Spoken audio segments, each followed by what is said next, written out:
नमस्कार विद्यार्थी मित्रों, ધોરણ 10 વિષય હિન્દી ચેપ્ટર 10 जीने की कला साहित्य प्रकार से चिंतनात्मक निबंध અને એના લેખક છે મૌલાના અબ્દુલ કલામ આઝાદ કે સ્વતંત્ર ભારતના પ્રથમ શિક્ષા મંત્રી એજ્યુકેશન મિનિસ્ટર તરીકે જેમને હોદ્દો સંભાળ્યો તેવા ભારતના એક એ સમયના ખૂબ જાણીતા શિક્ષાવિદ એટલે કે મૌલાના અબ્દુલ કલામ આઝાદ એમણે જીને કી કલા એટલે આર્ટ ઓફ લિવિંગ કે જીવન જીવવાની એક કળા જે છે એના ઉપર ચિંતનાત્મક નિબંધના સંદર્ભમાં આપણી સમક્ષ આ એક પાઠ મૂકવામાં આવ્યો છે કે જીવન એ કઈ રીતના જીવવું જોઈએ. ભાઈ મરવું સરળ છે પણ જીવવું અને ખાસ કરીને જીવવું પણ કેવી રીતના આનંદ ખુશી સાથે જીવવું એ ખૂબ મોટી જીવનની સમસ્યા છે અને એ સમસ્યા જે માણસે સોલ્વ કરી હોય અથવા તો જીવન જીવવાની જે કળા જે છે અથવા તો આપણે એમ કહી શકીએ કે આનંદ મોજથી જીવન જીવવું જેણે શીખી લીધું એ જીવન એનું જીવન જે છે એ સાર્થક કહેવાય. અહીંયા બે સંદર્ભ આપ્યા છે.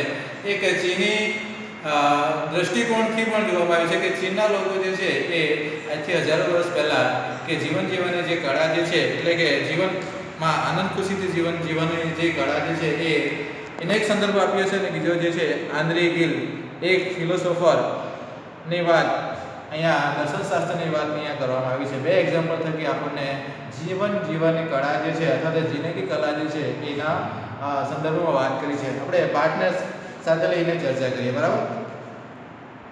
लोग सदा इस खोज में लगे रहते हैं कि जीवन को बड़े बड़े कामों के लिए काम में लाए કે દરેક માણસ એવો પ્રયત્ન કરતા હોય કે આપણું જીવન જે છે એ મોટા મોટા કામમાં આપણે લગાવીએ. પણ શું કહે છે લેખક, मगर वे यह नहीं जानते कि यहाँ सबसे बड़ा काम खुद जीवन है, अर्थात जीवन को हंसी खुशी में काट देना है. भाई સૌથી મોટું કામ છે જીવનને હસી ખુશીથી એટલે મનોરંજન સાથે જીવન વિતાવવું એ એક ખૂબ મોટું કામ હોય. મોટું કામ આ છે કયું, જીવનને આપણે આનંદથી જીવી શકીએ. यहाँ इससे ज़्यादा सरल काम कोई नहीं है कि मर जाए और इससे ज़्यादा विकट काम कोई नहीं है कि જીતે રહે. ભાઈ મરવું સરળ છે પણ જીવન જીવવું જે છે એ ખૂબ અઘરું છે એમ કહે છે. जिसने यह मुश्किल हल कर ली उसने जीवन की सबसे बड़ी गुत्थी सुलझा ली. ગુથ્થી એટલે એક સમસ્યા. અહીંયા પણ લખેલું છે કે જે લોકોએ આનંદ મનોરંજન સાથે જીવન જીવવાનું શીખી લીધું હોય એમને જીવનની સૌથી મોટી ગુથ્થી હોય.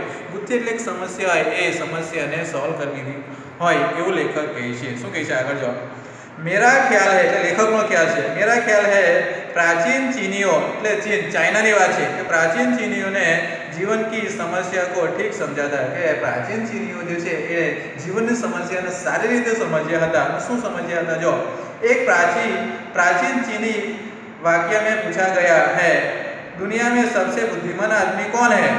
प्राचीन चीनी व्यक्तिએ પ્રશ્ન કરેલો કે સૌથી બુદ્ધિમાન વ્યક્તિ કોણ છે. फिर जवाब दिया जो सबसे ज़्यादा खुश रहता है. इससे हम चीनियों का जीवन संबंधी दृष्टिकोण समझ सकते हैं કે જે વધારે ખુશ હોય એ સૌથી વધારે બુદ્ધિમાન હોય એવું કોણ કહે છે, પ્રાચીન ચીનના લોકોનો એવો જ દૃષ્ટિકોણ છે જીવન સંબંધી. આગળ શું કહે છે જો, अगर आपने संसार की हर स्थिति में प्रसन्न रहने की कला सीख ली કે જીવનની દરેક પરિસ્થિતિમાં જે માણસે પ્રસન્ન રહેવાનું શીખી લીધું હોય, આનંદથી જીવન જીવવાનું શીખી લીધું હોય એમણે શું છે જો, એક પ્રાચીન ચીન તો विश्वास की अगर आपने संसार की हर स्थिति में प्रसन्न रहने की कला सीख ली है तो विश्वास कीजिए कि आपने जीवन का सबसे महान काम सीख लिया है. अब इसके बाद इस सवाल की ज़रूरत ही नहीं रही आपने और क्या क्या सीखा है. खुद भी खुश रहिए और दूसरों को भी कहते रहिए कि अपने चेहरे उदास न होने दे. કે પોતે પણ ખુશ રહેવાનું છે અને બીજાને પણ કહેતા રહેવાનું છે કે ક્યારે નિરાશ અથવા ઉદાસ રહેવાની જરૂર નથી. જે વ્યક્તિએ આ શીખ્યા હોય જીવનમાં કોઈ બીજી વસ્તુ શીખવાની જરૂર રહેતી નથી. લેખકનો દ્રષ્ટિકોણ છે. બરાબર. આગળ શું કહે છે જો, એક ફ્રાન્સિસ જે છે ફ્રાન્સિસી લેખક અથવા તો ફ્રાન્સિસી લેખકના જે દ્રષ્ટિકોણ છે એ દ્રષ્ટિકોણનો સંદર્ભ અહીંયા મૂકવામાં આવ્યો છે. आजकल के एक फ्रांसीसी लेखक आंद्रे गिल की एक बात मुझे बहुत भाई એટલે પસંદ આવી जो उसने अपने आप बीती में लिखी है. પોતાના અનુભવની વાત અહીંયા લખેલી છે.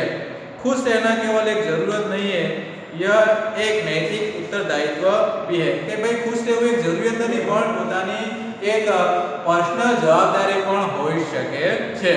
मतलब यह कि हमारे व्यक्तिगत जीवन का प्रभाव हमें तक सीमित नहीं रहता, वह दूसरों को भी पकड़ना है कि આપણું વ્યક્તિગત જીવન જે છે એ પોતાના માટે નહીં પણ બીજાના માટે પણ એ ખૂબ ઉપયોગી હોય છે। એટલે પોતાની જવાબદારી અથવા તો ઉત્તરદાયિત્વ હોઈ શકે, या यूँ कहिए कि हमारे सुख दुख की छूट दूसरों को भी लगती है, इसलिए हमारा कर्तव्य है कि न आप उदास हो न दूसरों को उदास करें। કે વ્યક્તિગત જવાબદારી એટલે કે આપણું વ્યક્તિત્વ जो उदास હોય તેનો પ્રતિબિંબ બીજા ઉપર પડતા હોય, એટલે લેખક એમ કહે છે કે હંમેશા ખુશ રહેવું જોઈએ, ઉદાસ ચહેરા ઉપર લાવી ન જોઈએ।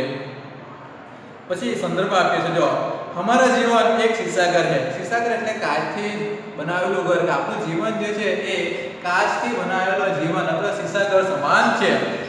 यहाँ हर चेहरे का प्रतिबिंब एक ही समय में सैकड़ों शीशों पर पड़ता है, कि આપણો જે ચહેરો જે છે એ હજારો લોકો પાસે એનું પ્રતિબિંબ જતું હોય છે। अगर एक चेहरे पर भी छाया आ गई तो वह छाया सैकड़ों चेहरे पर छा जाएगी। अगर लेखक एम કહે છે કે આપણા ઉપર જો થોડી નિરાશાની છાયા હોય તો હજારો સેંકડો લોકોના ચહેરા ઉપર નિરાશા છવાઈ જાય છે। એટલે આપણું ઘર જે આપણું જીવન જે છે એ शीशाघर સમાન છે, એટલે હંમેશા ખુશ રહેવાનો પ્રયત્ન કરવો જોઈએ। सैकड़ों चेहरे पर छा जाएगी।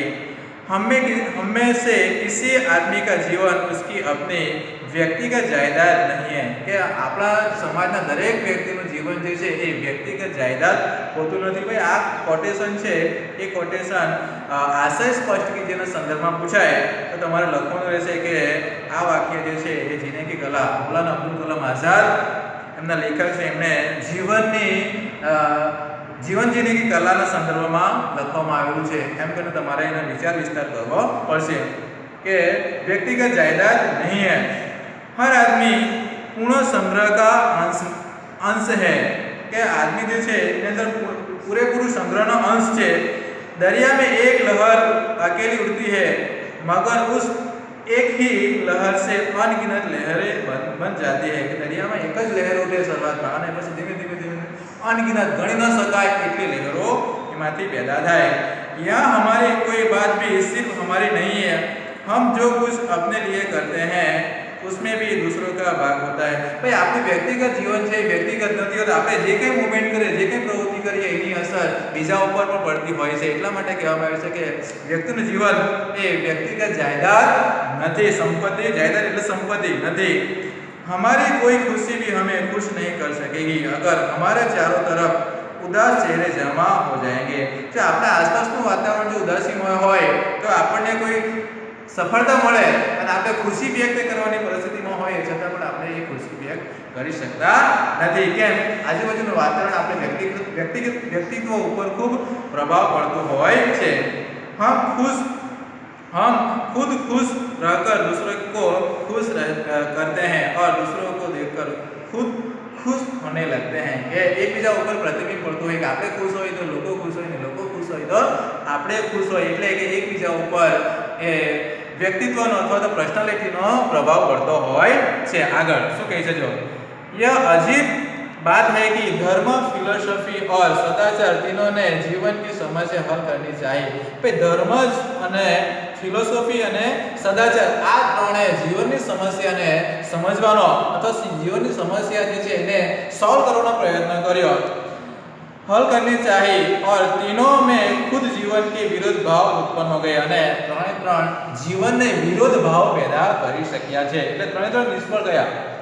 इसलिए लोग समझते हैं कि कोई आदमी जितना ज़्यादा बुझा એટલે ઉદાસ હોય, જે માણસ જેટલો ઉદાસ હોય और सूखा चेहरा लेकर फिरे એટલે નિરાશ અવસ્થામાં ફરતો હોય, वह उतना ही ज़्यादा कि जिस અહીંયા उतना ही ज़्यादा धार्मिक, फिलोसोफर और सदाचारी है, કે જે માણસ જેટલો ઉદાસ હોય, જેટલો ગંભીર હોય અને એ માણસ એટલો જ ધાર્મિક હોય, ફિલોસોફર હોય અથવા તો સદાચારી હોય। એવું લેખક કહે છે કે જે માણસ વધારે ઉદાસ હોય એની અંદર આ ધાર્મિકતા, સદાચારિતા અને ફિલોસોફરના ગુણો સમાયેલા હોય, मतलब कि એના બંધનમાં બંધાયેલો હોય।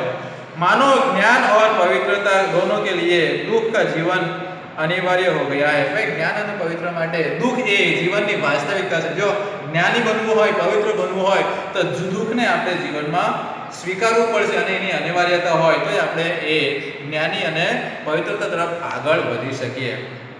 यह माना कि जिन बुद्धियों को दुनिया सैकड़ों वर्षों से सोच विचार से भी नहीं सुलझा सकी. बुद्धि એટલે સમસ્યા કે જે સમસ્યા હજારો વર્ષથી સેંકડો વર્ષથી ઘણા બધા તર્ક વિતર્ક કરવા છતાં પણ એ બુદ્ધિને એ સમસ્યાને સુલઝાવી શકી નથી. એ બુદ્ધિ શું કહે છે? જો આજ હમ ઉन्हें हंसी ठुट्ठे से के 4 शब्दों से हल नहीं कर सकते कि हंसी मजाकना 4 शब्दों जीवन की समस्या है इन्हें आप सॉल्व कर सकवाना नहीं. मगर यह तो मानना पड़ेगा कि यहाँ सत्य की ओर से आंखें बंद नहीं की जा सकती. भाई जीवन की जो सत्य घटना है इनाથી આપણે आंखें बंद करना मतलब अजाण रही सकवाना नहीं.